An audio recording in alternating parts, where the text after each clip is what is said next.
आदरणीय कोल्हे साहेबांना मर्म शिवबा कर्म शिवबा स्वराज्य मातीचा धर्म शिवबा पोथी पुराण वेद शिवबा साम दाम दंड भेद शिवबा अन्यायावर वार शिवबा समशेरीची धार शिवबा आणखी काय सांगू काय शिवबा माय शिवबा बाप शिवबा पाठीवरचा हात शिवबा।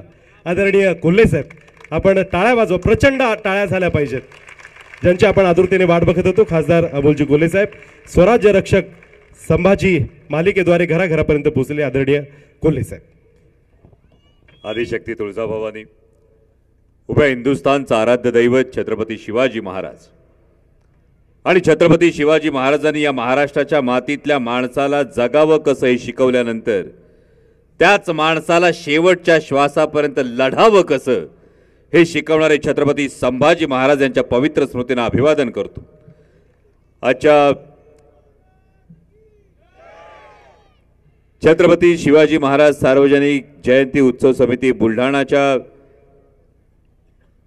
या उद्घाटनाचा बहुमान आपण माझ्यासारख्या एका सर्वसामान्य मध्यमवर्गीय शेतकरी कुटुंबातल्या लेकराला दिलात, त्याबद्दल आधी तुमचं मनापासून आभार मानतो। या कार्यक्रम प्रसंगी मंचावर उपस्थित असणारे सगळेच मान्यवर, माजी मंत्री, आमचे मार्गदर्शक डॉक्टर शिंगणे साहेब असतील, आमदार गायकवाड साहेब असतील, आमचे स्नेही रविकांतजी तुपकर असतील, काशीताई असतील, पुरुषोत्तमजी खेडेकर साहेब असतील, प्रशासनातले सगळेच मान्यवर अधिकारी असतील, या समितीचे सगळे पदाधिकारी आणि या वर्षीचे अध्यक्ष डॉक्टर शोण चिंचोले असतील, आणि सगळ्यात महत्त्वाचं म्हणजे खरं तर डॉक्टर साहेब तुम्ही मला फार अडचणीत टाकलत, कारण आत्ता तुम्ही जे व्याख्यान ऐकलत ना हे फक्त हिमनगाचे एक टोक आहे। मी खूप प्रामाणिकपणे सांगतो, शिंगणे साहेब अनेक ठिकाणी भाषणाला उभं राहत असताना आमदार साहेब हे कायम हुरहुर असते की मला कधी बोलायला मिळणार आहे, पण जेव्हा शिवरत्न शेटे साहेबांचं व्याख्यान असतं तेव्हा कायम मनातून असं वाटत असतं मी फक्त ऐकत राहावं, मी वक्ता नको, मला आता श्रोताच राहायला आवडेल। कारण डॉक्टर शिवरत्न शेटे ही केवळ एक व्यक्ती नाही, हे केवळ एक व्यक्तिमत्व नाही, ते केवळ शिवव्याख्याते नाहीत, तर राष्ट्र प्रथम ही संकल्पना घेऊन जगणारा एक सच्चा शिवभक्त काय असतो ते डॉक्टर शिवरत्न शेटेंकडे बघायला मिळतं। त्यांच्या क्लिनिकमध्ये तुम्ही सोलापुरात जा, सोलापुरात गेल्यानंतर शिवसह्याद्री आरोग्य धाम मध्ये एक पाटी तुम्हाला वर दिसेल। ही पाटी मी आतापर्यंत कुठल्याही व्यापाऱ्याकडे, कुठल्याही उद्योजकाकडे, कुठल्याही सेवा देणाऱ्या व्यक्तीकडे पाहिली नाही, आणि तेव्हापासून मी त्यांचा चाहता झालोय। ती पाटी अशी आहे की वीरमाता आणि वीरपत्नी यांना चिकित्सा आणि सवलतीमध्ये, चिकित्सा आणि औषधांमध्ये पूर्णपणे माफी असेल, पूर्णपणे मोफत त्यांचा इलाज केला जाईल। जे राष्ट्रासाठी आपल्या कुटुंबाचा त्याग करू शकतात, जे राष्ट्रासाठी योगदान देतात, त्यांच्या प्रति कृतज्ञता बाळगणं मला वाटतं याच्यापेक्षा मोठं शिवभक्तीचं दुसरं उदाहरण नाही। बघाशी आपण सांगितलं की एसपी साहेबांना शिवजयंतीच्या अनुभवांचा काही वेगळे सुद्धा अनुभव आहेत, आणि मगाशी निवेदकांनी सांगितलं की हो आम्ही नक्की सहकार्य करू, पोलिसांनीही सहकार्य केलं पाहिजे। मुळात हा विषय जेव्हा येतो तेव्हा आमच्या शिवभक्तीवरच एक प्रश्नचिन्ह तयार होतं, कारण छत्रपती शिवाजी महाराजांची जयंती ही बेभान होऊन साजरी करण्यासाठी नाही, तर तरुणाईला भानावर आणण्यासाठीचा सगळ्यात मोठा राष्ट्रीय सण असेल तर तो शिवजयंती असला पाहिजे। कोणाच्याही शिवभक्तीवर कधीच संशय घेत नाही, कारण कुठलीही शिवभक्ती ही शिवभक्तीच असते असं माझं कायम म्हणणं आहे। म्हणजे कोणी मशाल घेऊन गावामध्ये मशाल प्रज्वलित करतं, कोणी व्याख्यानाचे कार्यक्रम आयोजित करतं, कोणी कुठला तरी सामाजिक उपक्रम आयोजित करतं। जशी शिवजयंती साजरी करण्याचे वेगवेगळे प्रकार आहेत, तसेच शिवचरित्र जागवण्याचे वेगवेगळे प्रकार आहेत. डॉक्टर शिवरत्न शेटेंसारखा व्याख्याता त्यांच्या व्याख्यानामधून शिवचरित्र जागवत असतो. कोणीतरी रांगोळी काढणारा कलाकार त्याच्या रांगोळीतून छत्रपती शिवाजी महाराजांचा इतिहास जागवत असतो. आमच्यासारखा एखादा कलाकार मालिकेमधून, चित्रपटामधून, नाटकामधून छत्रपती शिवाजी महाराजांचा इतिहास सांगण्याचा प्रयत्न करत असतो. मंचावर बसणाऱ्या सगळ्या मान्यवर लोकांच्या समाजकारणातून किंवा खेडेकर साहेबांसारखा एखादा शिवभक्त त्यांच्या लिखाणातून, त्यांच्या विचारातून, त्यांच्या प्रबोधनातून शिवचरित्र सांगण्याचा प्रयत्न करत असतो. आम्ही मात्र एका गोष्टीत फसतो. शिवचरित्र ऐकून घेत असताना ऐकायचं काय, समजायचं काय, त्यातून बोध काय घ्यायचा यापेक्षा आम्ही हे चांगलं की ते चांगलं याचा विचार करण्यात आणि याच्यामध्ये एकमेकांची उणी दुणी काढण्यात फसतो. याचं एक साधं उदाहरण देतो. एक मंदिर आहे. त्या मंदिराच्या दर्शनासाठी काही लोकांना जायचं. त्यातली काही माणसं पायी चाललीत, काही माणसं घोड्यावर चाललीत, काही माणसं बैलगाडीतून चाललीत आणि काही माणसं मोटारीतून चाललीत, कारमधून चाललीत. जी पायी चालतात ती बैलगाडीत बसणाऱ्याला म्हणतात आमची भक्ती श्रेष्ठ, कारण आम्ही बघा पानवानी चालत चाललोय. जे बैलगाडीत बसलेले असतात ते म्हणतात बघा आम्ही सगळे 4 जण एकत्र गाडीत बसलोय, घोड्यावर बसणारा एकटाच बसून चाललाय.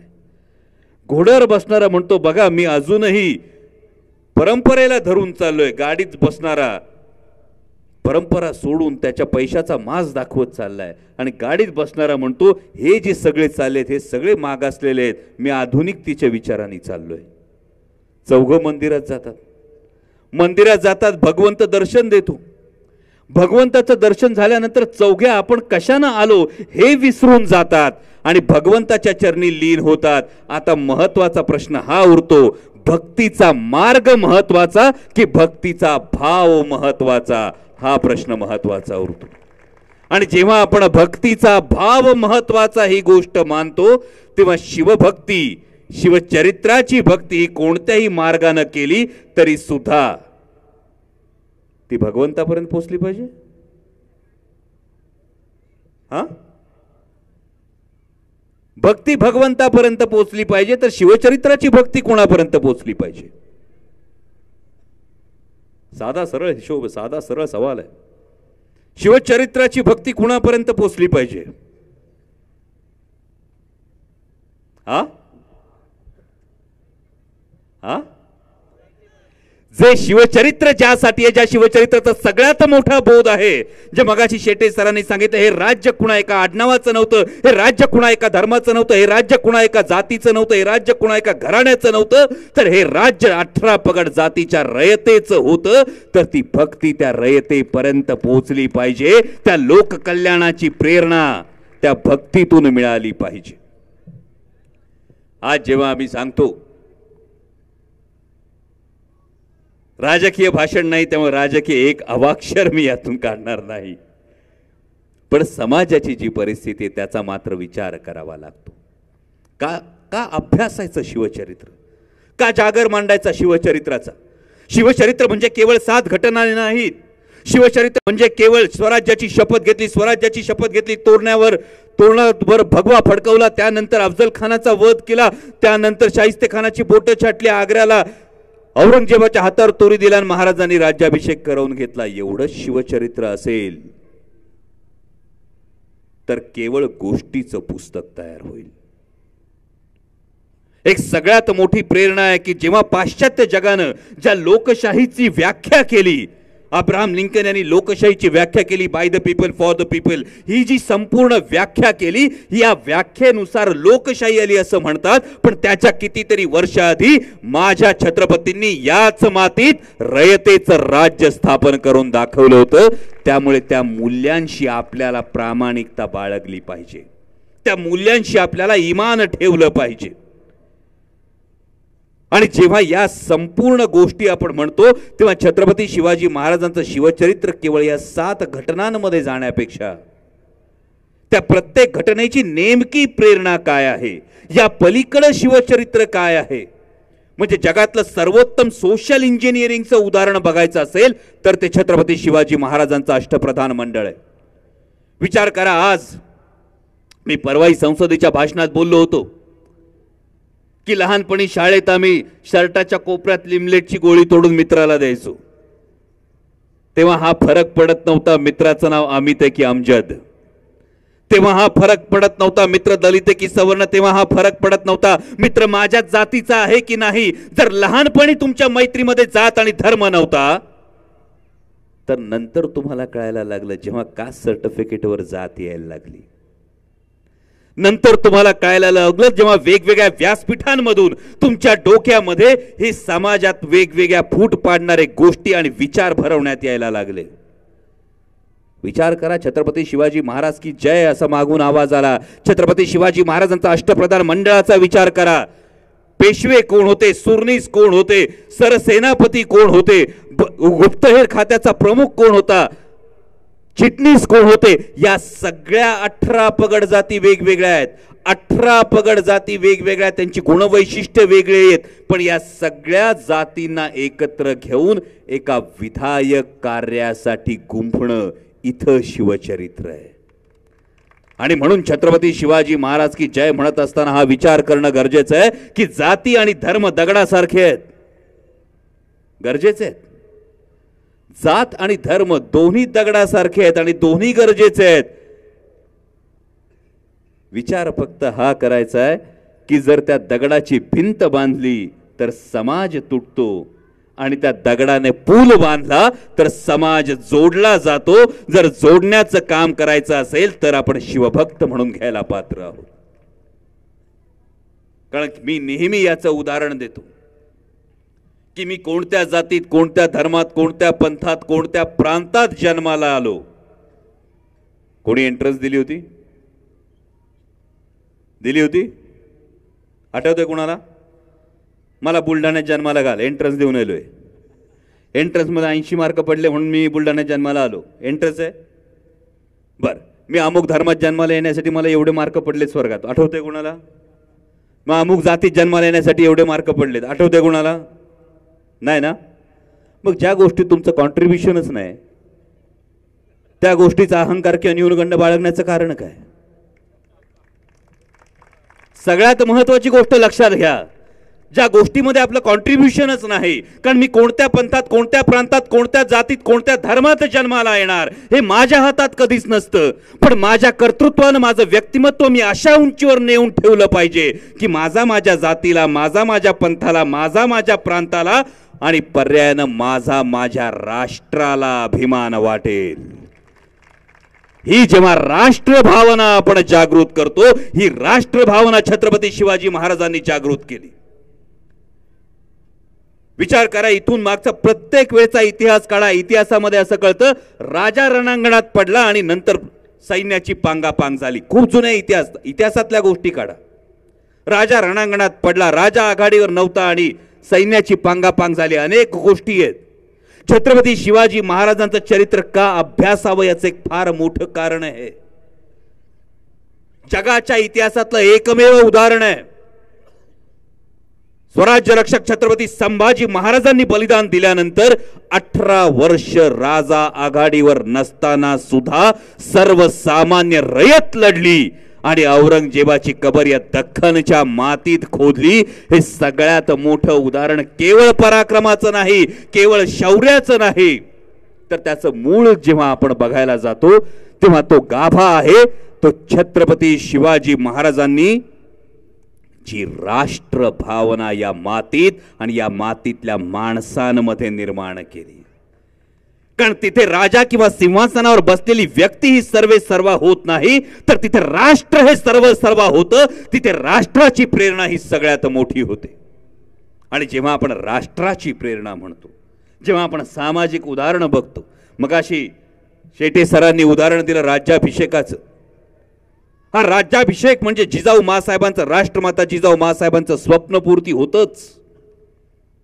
पण त्याचबरोबर छत्रपती शिवाजी महाराजांचा राज्याभिषेक ही एक फार मोठी सामाजिक क्रांती होती. ही सामाजिक क्रांती का होती?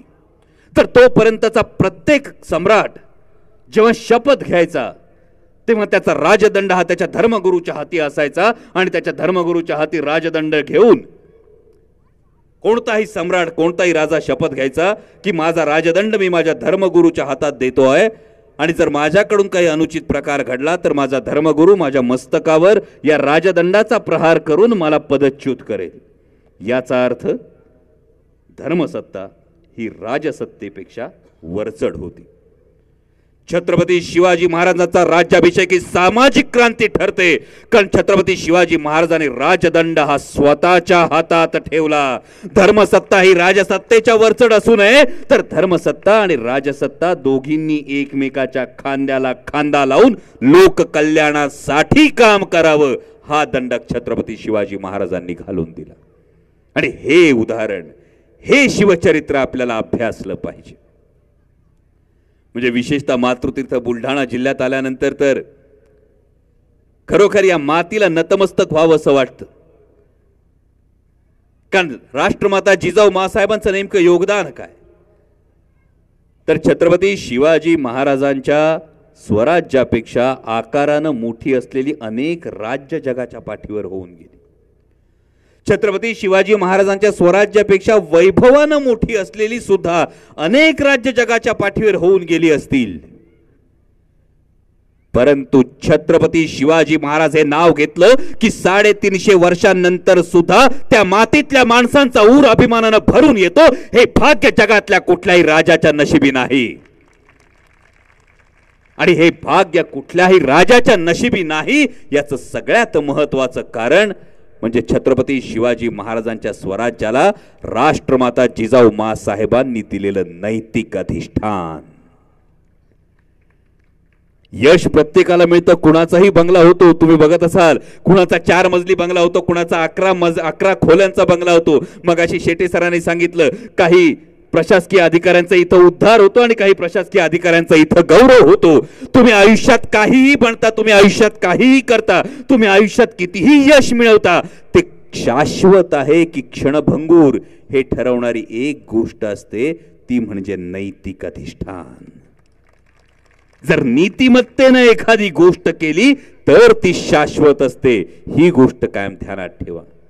आणि म्हणून मला कायम तरुणाईशी संवाद साधताना विशेषतः असं वाटतं की जेव्हा तुम्ही प्रस्थापित विचारांना प्रश्न विचारायचं सोडता तेव्हा मेंढरांचे कळप तयार होतात, आणि जेव्हा तुम्ही प्रस्थापित व्यवस्थेला प्रश्न विचारायचं बंद करता तेव्हा अंधभक्तांच्या झुंडी तयार होतात. हे दोन्ही छत्रपती शिवाजी महाराजांना अभिप्रेत नाही. प्रश्न हा विचारला गेला पाहिजे, लोककल्याणासाठी विचारला गेला पाहिजे. प्रश्न हा विचारला गेला पाहिजे, तो सर्वसामान्यांच्या हितासाठी विचारला गेला पाहिजे. आणि माणसाला खरं लागतं किती? माणसाला लागतं ते फक्त ओंजळभर लागतं. जी पोटाची खळगी आहे ती भरण्यासाठी ओंजळभर लागतं. जेव्हा ओंजळ भरून व्हायला लागते तेव्हा ते मातीत पडतं, मातीमोल होतं. ओंजळ भरल्यानंतर ते मातीत पडून माती मोल होण्याआधी दुसऱ्याच्या ओंजळीत टाकण्याची जर थोडीशी आपण मनोभूमिका घेतली तर मला वाटतं जो महाराष्ट्राचा गौरव आहे, जो महाराष्ट्राचं हित आहे, महाराष्ट्रातल्या मराठी माणसांचं हित आहे, या सगळ्या गोष्टींना एक वेगळे आयाम मिळतील. मगाशी सुरुवातीला शेटे सरांनी 19 फेब्रुवारीला शिवजयंतीला किल्ले शिवनेरीवर होत असणाऱ्या भगवा जाणीव आंदोलनाविषयी सांगितलं. अनेकांना हा प्रश्न पडला, माझ्या पत्रकार बांधवांशी सुद्धा मी बोललो, काय आहे नेमकं भगवा जाणीव आंदोलन? विचार करा, मी छत्रपती शिवाजी महाराज की जय वर्षानुवर्ष म्हणत राहिलो, पण ज्या इंग्रजांनी आर्किओलॉजिकल सर्वे ऑफ इंडिया नावाची एक संस्था काढली, त्या संस्थेने नियम केले.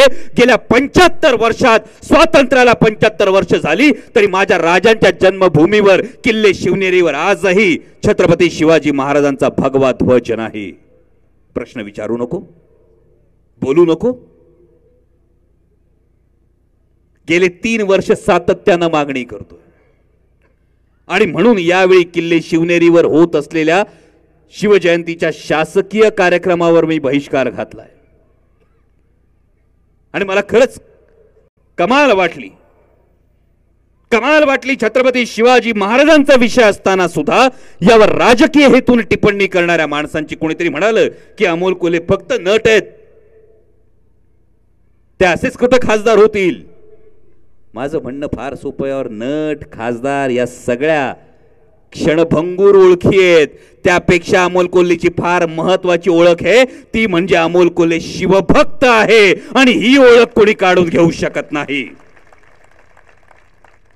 त्यामुळे माझ्या राजांच्या जन्मस्थळावर किल्ले शिवनेरीवर भगवा फडकला पाहिजे. नाही खासदाराची मागणी आहे, नाही छत्रपती शिवाजी महाराजांची भूमिका करण्याचं भाग्य लाभलेल्या एखाद्या कलाकाराची मागणी आहे. ही एका सर्वसामान्य शेतकरी कुटुंबातल्या शिवभक्ताची मागणी आहे. त्यामुळे ही मागणी पूर्ण झाली पाहिजे आणि त्यासाठी तुमच्या सगळ्यांचा पाठिंबा लागेल, त्यासाठी तुमच्या सगळ्यांची एकजूट लागेल. कारण इथं कुणाचाही निषेध नाही, इथं कुणाचाही विरोध नाही. अवघे एकत्र येऊयात. महाराष्ट्रातल्या 13.5-14 कोटी जनतेने जर ठरवलं की माझ्या राजांच्या जन्मस्थळी किल्ले शिवनेरीवर माझ्या छत्रपती शिवाजी महाराजांचा भगवा ध्वज राहिलाच पाहिजे, तो अभिमानानं फडकलाच पाहिजे, काय कुणाची छाती आहे नाही म्हणण्याची, याचा प्रत्येकानं विचार करा. आणि किल्ले शिवनेरीवरचा भगवा ही सुरुवात असेल. किल्ले शिवनेरीवरचा भगवा ही सुरुवात असेल. त्यानंतर ज्या काही नियमांमध्ये अटींमध्ये जखडलेल्या ज्या काही गोष्टी असतील त्या आपोआप मोकळ्या होतील. फक्त पहिला भगवा हा फडकण्यासाठी तुम्ही सगळे साथ द्याल अशी अपेक्षा व्यक्त करतो. आणि हे शिवचरित्र, हा छत्रपती शिवाजी महाराजांचा विचार, हा केवळ डोक्यावर घेऊन नाचण्याचा नाही, तर तो डोक्यात भिनवून घेण्याचा आहे.